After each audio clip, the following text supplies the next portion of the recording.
Hey everyone, welcome back to the channel. In today's video, I'm going to be going over a team that I somewhat did 2 days ago.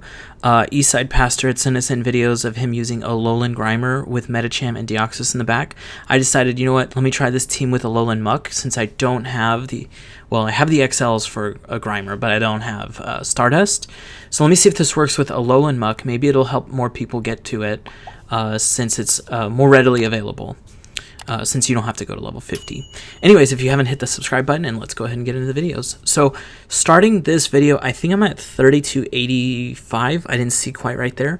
Registeel, this is a bad lead, but I'm hoping that maybe I can get enough Dark Pulse damage off against it over time, and that'll be enough to get through there. So they Sableye safe swap. Things are already in the worst possible state. I sped up the games a little bit, so if things look a little fast, this is definitely not normal gameplay. So I was able to get a Psycho Boost off here, which is pretty nice. It is double resisted, but you know, it is damage. It's going to allow ALOLAN Muk to possibly get the farm down, which is kind of what I want to do. The only thing is he's very close to another return. The question is, do I want to shield this return, or do I want to shield Reggie's moves down the line? And I think the answer is probably want to shield Reggie. Just going to probably take this return. Yeah. But we're going to get the farm down here, which is nice. We'll get to the moves. The only thing is, just like I said in that video with the ALOLAN Grimer, it is much easier to get to moves on a ALOLAN Grimer because his move sets are a little cheaper. Unfortunately, this is a Venusaur, and technically if we don't get extra counters in, we're not going to be able to beat it to that third Frenzy Plant, which is going to KO once we take all this extra damage. But it is possible that we could switch in and eat the... what's it called? Eat the Frenzy Plant onto ALOLAN Muk. That would be best case scenario. But we would lose all that energy, but maybe it's worth it here in the end. Definitely going to have to shield this. As you see, Venusaur wins CMP, and so we would lose CMP even if we gained one extra counter throughout the matchups, which we did gain one counter because we swapped in first. But we would lose on the third Frenzy Plant to a CMP tie. He ends up not shielding this, which is crazy. And you see, I'm just trying to get the switch out, and switch comes up just in time. This is going to KO even though it is resisted. But we are now down a shield, and they are not down shields, and we don't have Power Up Punch. And even if we did, we're very close to getting KO'd by one, what's it called? By one, Flash Cannon. Yeah, and that's going to be GG, because he's going to hit the Flash Cannon here. We'll be at like 3 HP, and he'll get the, lock-on farm down, with the rare lock-on farm down. GG to our opponent there. Registeel, making a comeback, kind of. I've seen it in quite a few games. 3285 was our ELO. Pretty good guess, considering. This is a good lead for us, obviously. Really good. Frenzy Plant actually does about half still. Great League is just crazy, right? I probably want to throw Dark Pulse if I'm throwing anything. But he comes in with Galarian Stunfisk. I decide I'm going to come in with my Medicham. Of the two, Medicham does better because you can throw actual moves into this that do neutral. Obviously, if we had Power Punch, it would be even better. I would love to come out of this matchup with a move to throw at Venusaur, but I also don't want to take two Earthquakes, and I'm really not willing to take that. So, because I don't want to shield this matchup. If anything, I want to retain shields for DD, or even possibly Muk to beat the two things in the back. So it could still be like a Sableye swap, and then Muk would be absolutely necessary in that scenario. They are going to have to throw on Venusaur here to take us out. They cannot farm us down. Maybe they could if they want to shield an Ice Punch. But yeah, they're not going to do that. So the KO or Medicham here.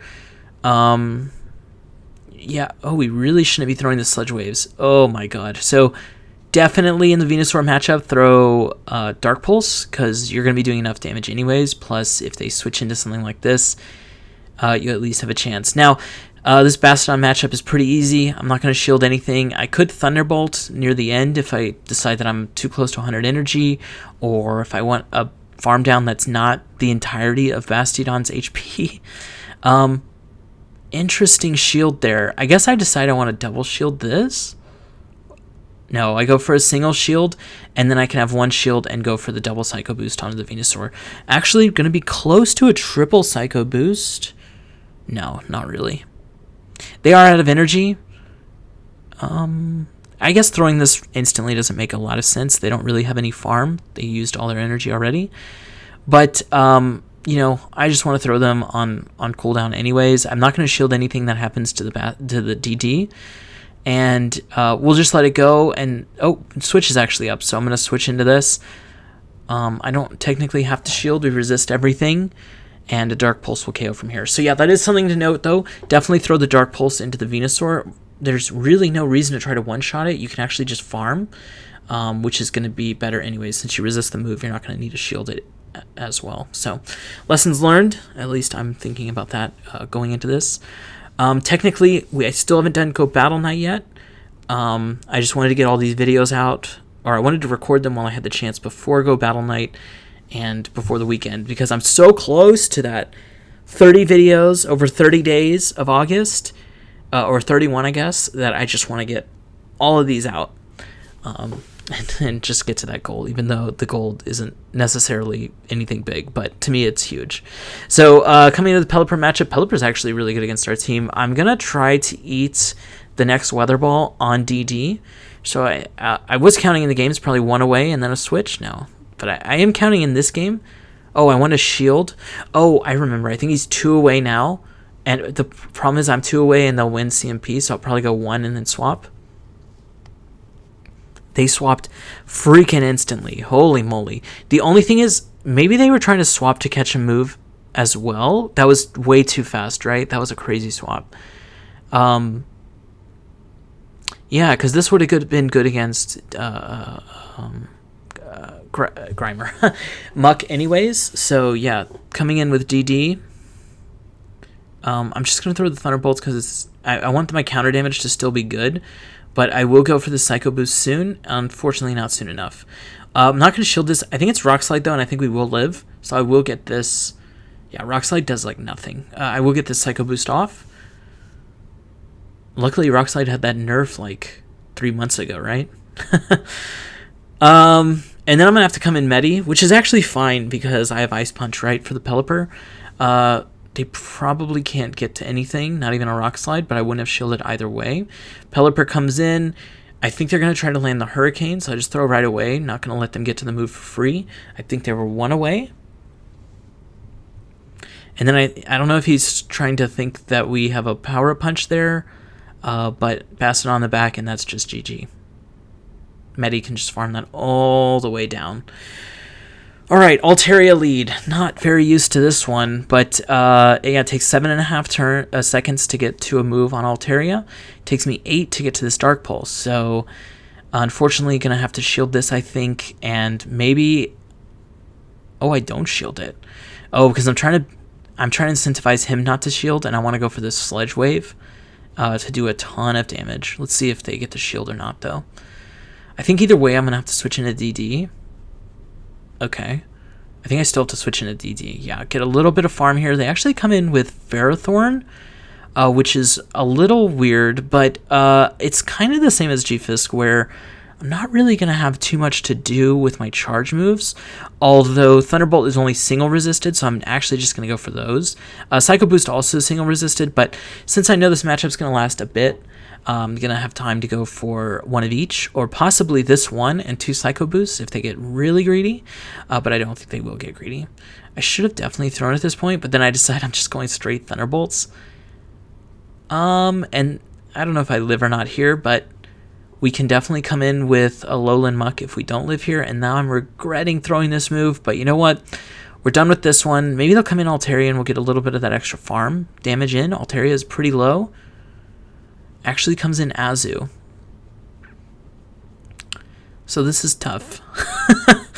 This is tough. So maybe I come in Muck here and I try to throw a Dark Pulse. Ooh, actually it just came in straight Medicham. Interesting. Gonna use it as a catch? Nope. But they come in Altaria and they eat the poison jabs, and it actually takes Altaria out, and I get to this move. So while the I was going to say the ALOLAN is Azumarill. I don't know if that's a thing, but if the the Azumarill is already at 100 energy. I don't know. It is at 100 energy. That's something to worry about. But I also have 2 shields, and Azumarill takes a long time to get to moves, and we definitely survive 1 play rough. So 4 play roughs is what they're going to need to get to. So the question is, do I get to 3 psychics? So I decided I'm going to bait. An opponent... Our opponent didn't believe us on the Dark Pulse, and they're not going to believe us on the Psychic either. But I honestly don't even care. This is still doing damage. At this point, I'm just going to go straight Ice Punch. You can decide to shield or not. Now you know I'm baiting. You're going to have to shield. So good for you on that one. They have to shield something. It's just weird that they didn't shield the Alolan Muck. I think they should have shielded that one. But now they're in this weird situation where I'm way outpacing them and they have to shield Ice Punches, which feels really sad. It's a no-stab move on a resisted Mon, so that's just big rips here because I don't think this play rough's even close to KOing. Yeah, that's going to be GG. These bubbles don't do enough. They were nerfed also 3 months ago. And 4 Ice Beams, good enough. Good enough. We only threw resisted moves at Azumarill, and that was good enough. Medicham, Azumarill counter confirmed. Alright, last game here. Muck into Azumarill. This is a really good matchup, obviously. They do throw only neutral stuff into us, so that's pretty nice for Azumarill. They end up coming in with Sableye, and I'm like, uh-oh. I guess I'm just staying in this matchup because... at least DD can do something against Azumarill. You know what both my Mon on the back can't do? Anything against this Sableye. So I'm going to shield if they go up to a return. They're already so low. I actually might be able to farm them down if they do throw a return. Even if they throw a foul play here, I may be able to farm them down before a return can KO me anyways. And yeah, we get this farm down and they don't want to see the rest of it. All right, so GG's to my opponents there. It does seem like... I think I played this team for 3 sets. I went 4-1, 3-2, 2-3, if I'm being fully honest with y'all. And it does seem like it does work, even without the Grimer. I will say, though, in matchups like Altaria or even Azumarill or even Vino and especially Sableye, it does seem like getting to your moves faster would be better, which is exactly what ALOLAN Grimer gives you. It gives you charge moves that don't cost as much. So they use the same fast attack Poison Jab, but that cost to get there actually is a lot. So I think it's 5 less to get to Crunch from instead of Dark Pulse. I think it's 45 energy for Crunch and 50 for Dark Pulse. And then I think it's 50 for Sludge Bomb, and I think it's 65 for Sludge Wave. So that's something to definitely think about. ALOLAN Muk does work, but I think ALOLAN Grimer does work a little better, even though it actually is less bulky. But that doesn't matter. All right. Again, thank you for supporting me here on YouTube, and I'll see you in the next one.